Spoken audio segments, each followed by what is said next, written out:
What's up guys, Coach Chris here from Impact Performance and Fitness, and today I wanted to show you three beginner core exercises that will help strengthen your core and get you ready to train in whatever it is that you're doing. If you're a runner, if you are a biker, if you are just trying to get fit and get in shape, you can use these exercises to really start anchoring the foundations of a solid workout program. So you can use this in the beginning of your workout plan, you can use this at the end of your workout day, or you can use this as just an off day workout. It's going to be three moves, and I'm going to show you how to do them with body weight, but also how we can use resistance band if you have one to kind of make it a little bit more challenging, right? So let's go ahead and get started.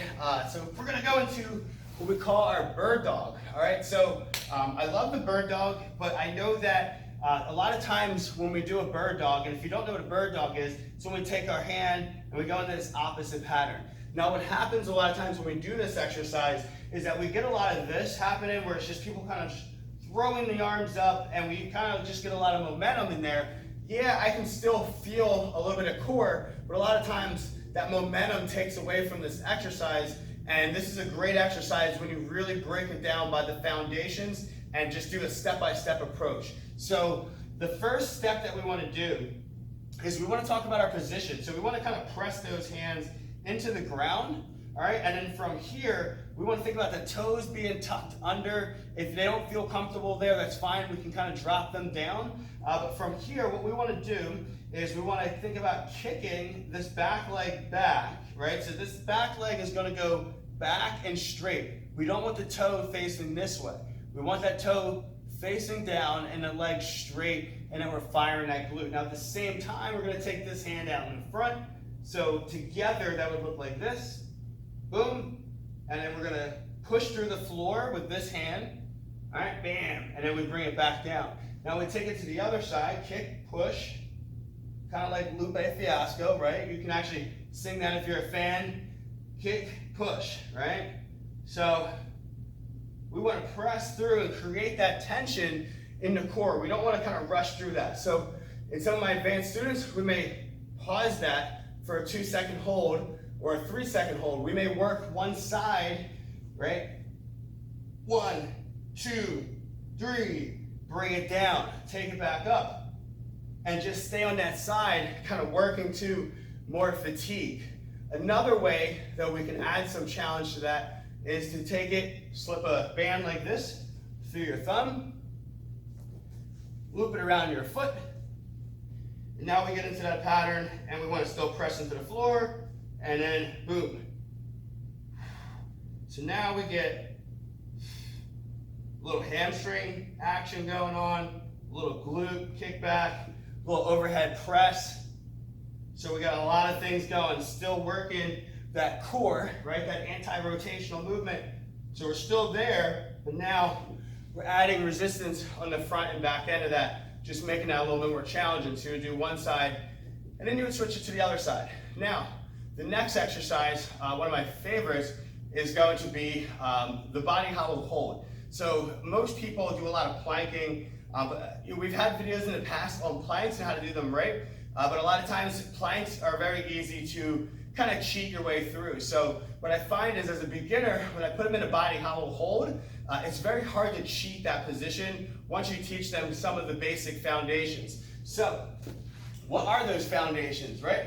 So the first one is we want to make sure that we, at the end of it, are pointing our toes, right? So pointing the toes is going to allow for us to get our butt down and our kind of pelvis in a good position, versus if you're kind of up here like this, you're going to create some arching at the back, which is the only way you can kind of cheat this exercise, right? So the goal is to keep the back flat and not let it arch. So the other part is, as we get out to that, we want to make sure our shoulders are up off the ground, right? So if you just do this, point the toes, take the shoulders up off the ground, you'll start to feel your abs turn on, right? So we want to bring the knees up, right? We're going to drop them out, point the toe, take the shoulders up off the ground, activate the abs, hands are in the air. Now from here, if we want to stay there, that's fine. You don't have to move here, you can just hold, right? You're going to feel a lot of challenge here. Now if you want to add more resistance, we just take the hands back, right? The hands go back. All of a sudden, we're getting a lot more action right here.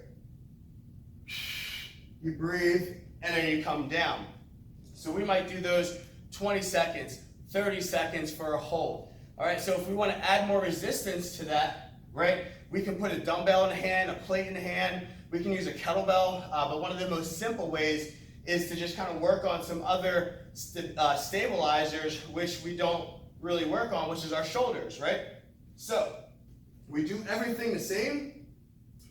We get the toes out, shoulders up off the ground, hands in the air, hands go back, but at the same time we create a little pull away and the hands are back. And now we're just getting a little more shoulder, upper body, lower body, core.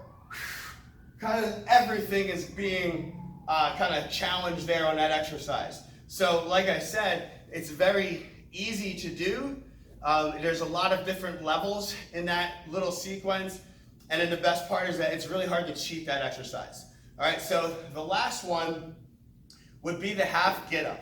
Okay, so why I choose the half get up is because ultimately, if everyone could do a Turkish get up, a full Turkish get up, you know, that would mean that they're moving well, their core is strong, it's a great total body movement. And then if you think about life-wise, we get up every single day, right? We get up off the ground, we get up off our couch, we get up out of our car, right? So I believe that the Turkish get up is a great exercise because it's just helping people learn how to get up better. So what I like to teach is just the half get up, right? It's still pretty challenging. So you might find that this one, you just might have to work a little bit longer to get to this one. But essentially what we want to do is we want to start with our feet this way, and then we go out to a 45-degree angle. We're going to bring our foot in, and then we're going to take the same leg, same hand, right? And what we want to do is we want to think about rolling this hand towards my far foot, the one that's down here. Hello, this guy right here. So we're going to roll and get to our elbow, right? So roll, but then we want to take the hand and stay up here. All right, so this would be my level one. Come back down under control, right? Just working to this elbow.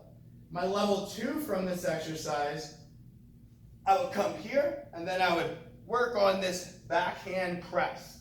So as I switch sides, you'll see what I'm talking about. So level one, we're gonna think about rolling this hand to that foot, keeping it up so we can see to the sky.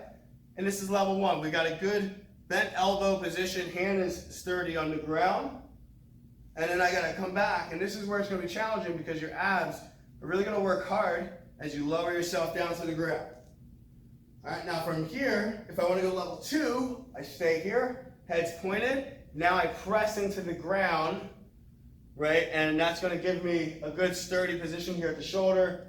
And then I'll boom, and I come back down a little bit further. So the difference is my abs only have to work a little bit to get back down versus I have to work a lot harder to slow down from there, all right?